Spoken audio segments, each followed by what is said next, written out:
muhabbat o'zi nima? Bizning tushunchamiz muhabbat o'sha muzakkar jinsidagi insonni muannas jinsidagi insonga bo'lgan tuyg'ulari. Muhabbat nima? Muhabbat siz bilan bizga kinoda ko'rsatayotgan narsa emas. Shoirlarning she'rini mavzusi yo'q, hofizlarning so'zlarini ma'nosi yo'q. Muhabbat bor, birodarlar. Muhabbat, birodarlar, al-hub deyiladi arab tilida. Al-hub kalimasi qomusda habbaba deb keladi, ya'ni qalbning moyilligi. Qalbingiz qaysi narsaga moyil bo'lsa, chinakamiga moyil bo'lsa, shu narsaga muhabbatingiz bor.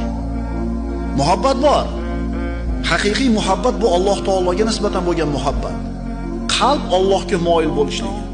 Bundan boshqacha bo'lishi mumkin emas. Mo'minmi? Allohni yaxshi ko'rishligi kerak. Endi valladina amanu ashaddu hubban lillah. Iymon keltirganlar Allohga muhabbati qattiq bo'ladi. Qalbi Allohga moyil bo'ladi. Tushunarlimi?